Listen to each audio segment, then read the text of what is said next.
Wisdom of the Seasons, A Guide to Wicca, the Chakras, and the Tao. You describe Taoist Wicca as a shamanistic system for personal balance, environmental and social healing, with ritual being of vital importance to the whole process. From your perspective, how do we as a society integrate more ritual awareness in today's fast-paced and somewhat complex culture? I think permaculture and ecology awareness are two very big things because there's such high values within Wicca. Taking care of nature is key. But also, ritual, remember, serves to create community, and we're increasingly isolated by the things that we think we're communicating more. We just told somebody we're baking a cake and now going to go for a run, and that's our Facebook entry, and we think that makes for communication. So turning off the machines, once every 6 weeks, and saying, this is my time. This is a time when I come back to myself. And when I look closely at the cultural values and the cultural norms and see for myself how skewed they are. And choose where I want to buy in. Mm-hmm. We all buy in at certain points and places. But we choose that, and when we choose that, we're more empowered than when we just go buy something because the TV just rammed it down our throat so many times we think we have to run and have it. Mm-hmm. So questioning society and questioning the values and choices we're making as a society are especially crucial now with looming budget cuts and things like that. It makes Wicca and this practice of Taoist Wicca, where you're really asking yourself, where do I stand on this planet, in this universe? If I came in as a magical being, what kind of divine purpose did I bring with me? And let me get on with that. And that's key. So it's back to the individual, really. It is back to the individual, yes. It's one that will take a hub of the wheel for every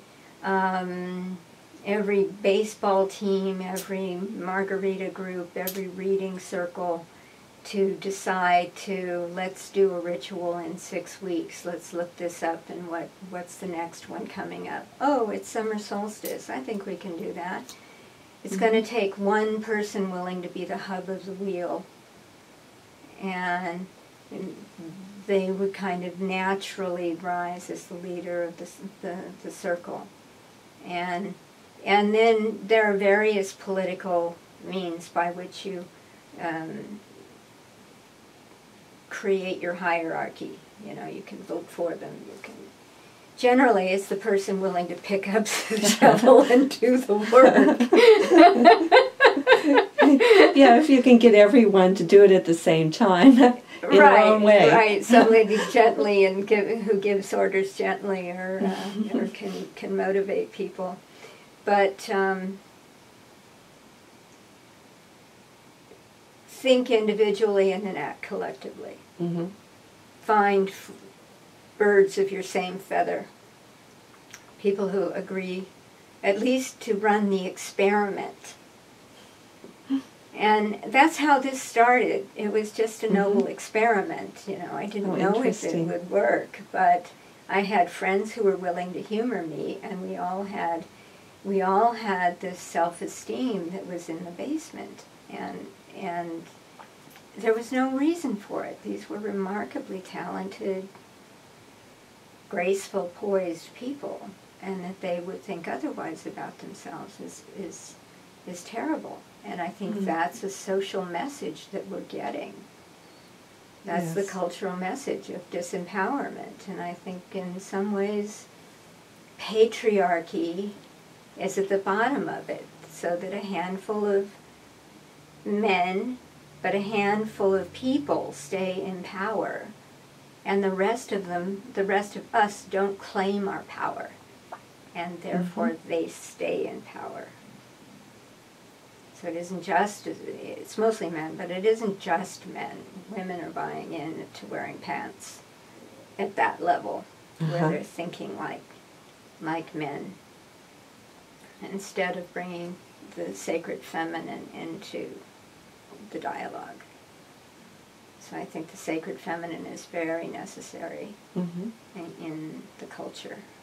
Suzy, what other shamans, healers, writers, philosophers, instructors have inspired you in your work? For the groundwork of Taoist Wicca, Starhawk's Spiral Dance, her 10th anniversary edition. For the chakra information, that's a book called Sevenfold Journey by Anna Dea Judith and Celine Vega.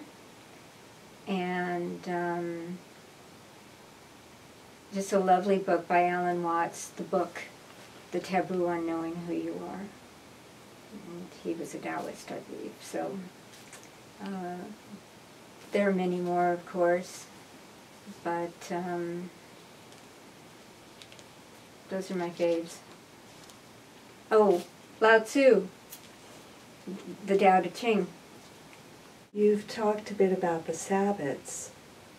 What are your Taoist Wiccan Sabbats based on? They're the same ones that the Wiccans use. The Wiccan calendar is an agricultural calendar based on the solstices and the equinoxes, and then the 4 bisecting holidays that bisect between them. And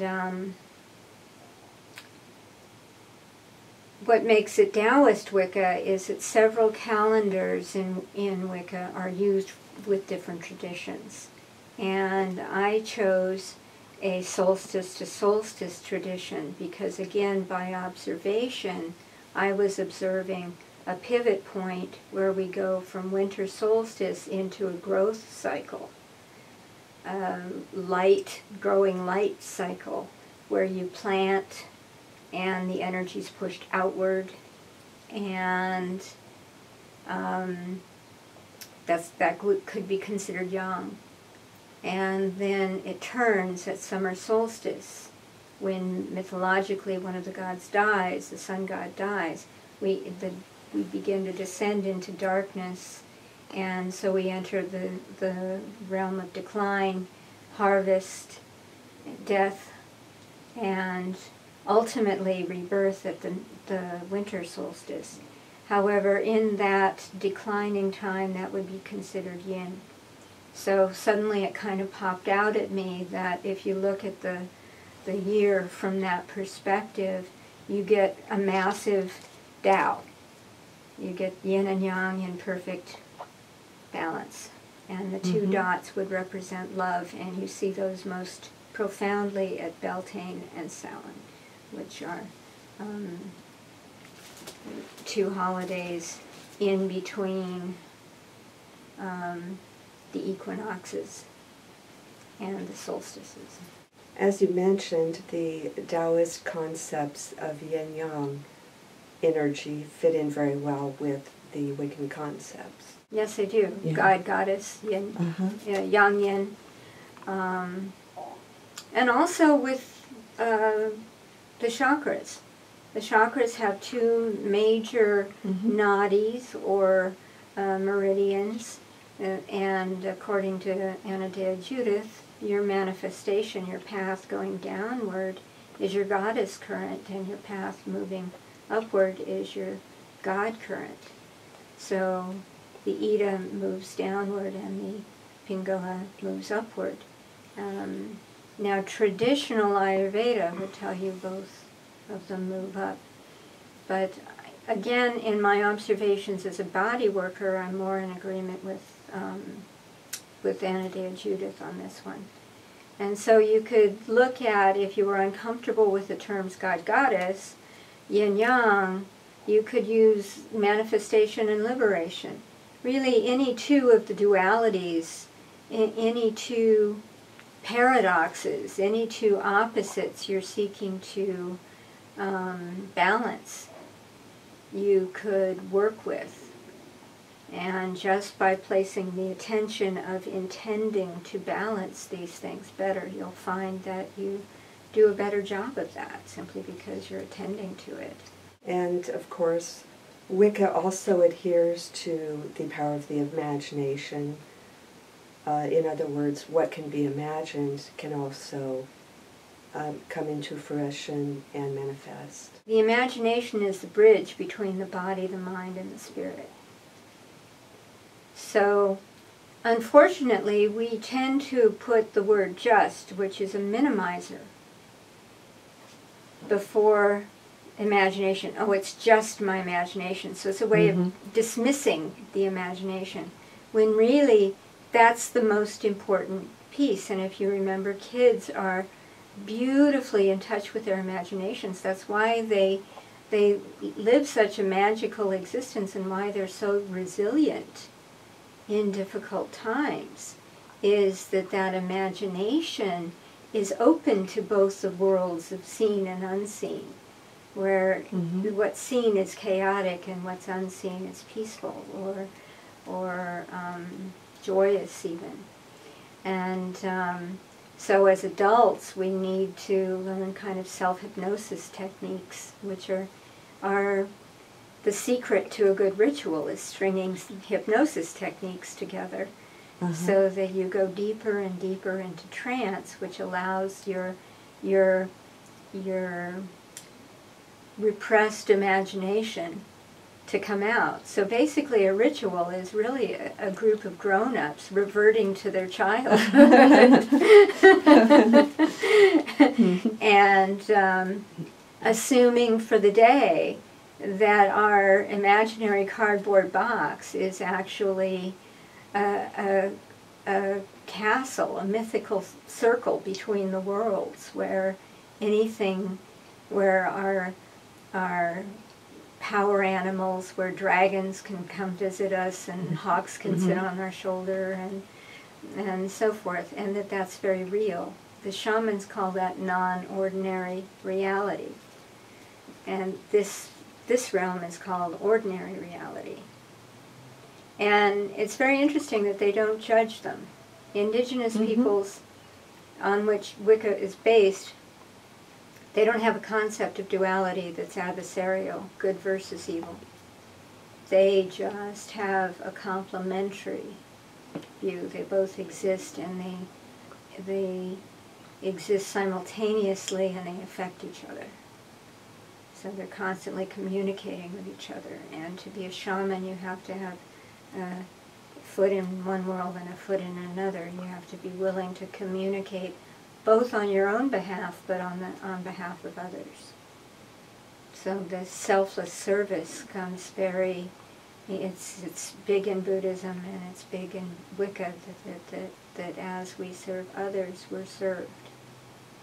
Whether you want to think of it as karmic brownie points or however, but that's a very big value, that whatever talents you have, that you give them as service. This concludes my conversation with Suzy Peltier, author of The Wisdom of the Seasons, A Guide to Wicca, the Chakras, and the Tao. Much thanks also to you, Suzy.